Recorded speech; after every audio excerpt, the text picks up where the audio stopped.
All right, guys, we're back. Bachi Chronicles. Um, Today we're going to talk about meeting an artist, a musician that's surprised me. He was way more than what I expected. He's extremely intelligent. He was extremely vocal. I mean, talking to him for 10 minutes, you just feel like you need to break out a dictionary to kind of translate what he's talking about. So, all right, to get started. So I get a phone call from the label. I think it was the label. Or no, it's the promoter. It's the same promoter I think I used for Kevin Little. And they call me and they say, hey, we got Mos Def coming to town to do some shows at Billboard. I think it was Billboard. And you want to come? You want to come to the show? Whatever. So I was like, yeah, sure, of course. I'd love to come to the show. And I mean, Mos Def, I remember him more from movies he'd been in, like the one movie with Jack Black. They remake the videotapes. Yeah, it wasn't the best movie, but it was okay. 16 Blocks, I think it was, with Bruce Willis. So I knew him more for the movie side, but I knew he was an artist. I knew he was, well known in the music industry. I think he did some guest featurings in like the Chappelle Show or something too. So I told Kroon, hey, I'm going to go to the show tomorrow. Mos Def's in town. And Kroon's like, oh my God, Mos Def, big fan. I grew up listening to him. So, I wish I could meet him, but of course they got to play a game and they got to do everything. So I go to the concert. The show was great. Afterwards, I go backstage. I meet Mos Def. I'm like, hey, I work for a player. He's actually very well known over here, and he's a huge fan of yours. So if you want to come to a game, let me know. And just by chance, he was here doing a documentary on himself. They had these cameras with him and this little team with him.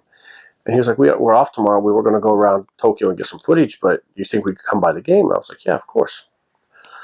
So I called Kroon. I was like, hey, tomorrow Mos Def's coming to the game. And Kroon was so happy. I mean, this is like a childhood dream kind of thing. So the next day, Mos Def and his people come to the field.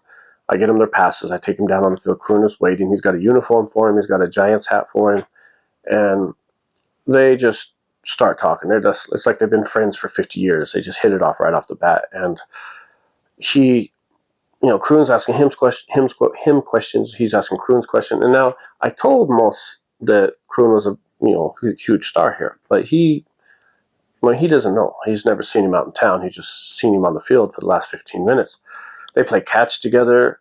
He gets him a glove to play catch with, and it was fun. And I think if you watch the documentary, I don't know what it's called, but you'll see me and you'll see Kroon on there as well at the Tokyo Dome. So he wants to go up and check out the dome, and it's before the game starts. I think there's like another hour before the game starts. The home team is already done practicing. They're just eating lunch. So Kroon's like, I'll go up there with you.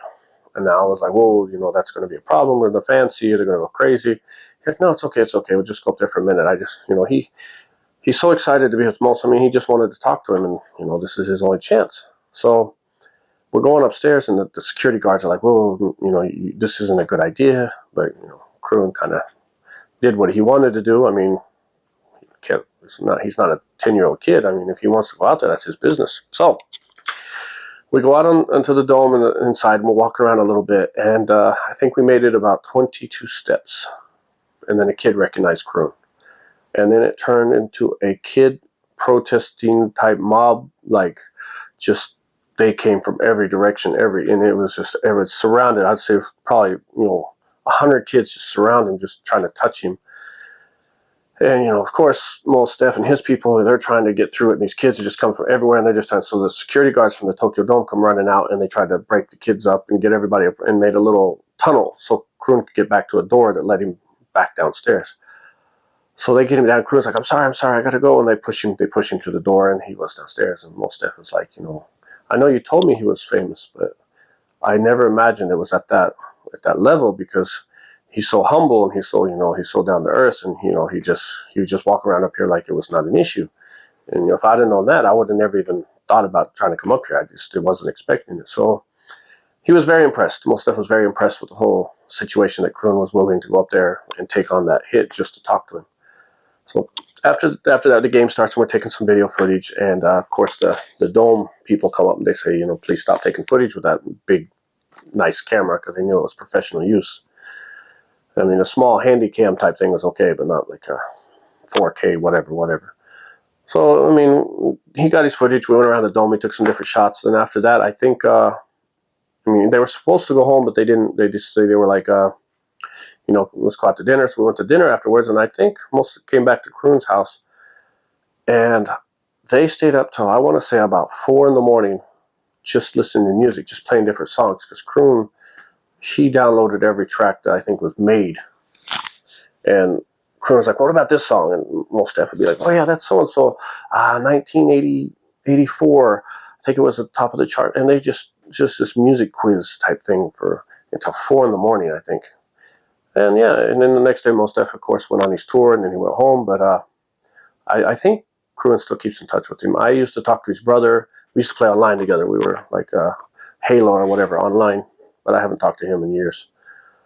So that's Mos Def, a great guy, extremely great, like intelligent. I mean, I don't know if he went to Harvard or if he went to, didn't even graduate high school. I don't know, but I know his IQ is extremely high if he was tested. His vocabulary is very well pronounced. I mean, he knows big words. Just easy way to put it. He just knows a lot of big words, and he's a lyricist. The way he talks. I mean, just. He can talk about any topic, any subject. I mean, if it's politics or if it's global warming, he'll know something about it, and he has an opinion. And it was fun to talk to him. I was embarrassed. I didn't want to say too much because I didn't want to look stupid because I couldn't keep up with him. And so that was most. He told us stories about hanging out with, of course, Dave Chappelle. I'd love to meet Dave Chappelle someday. He was here last year. We went to a stand-up to see him, but I didn't get to meet him. And that's it. That's Mos Def. Great guy. If you ever get a chance to meet him, definitely talk to him. But be ready. Don't come at him with any thinking you know something, because he will put you in your place, because he knows. All right. I hope you enjoyed. Talk to you later.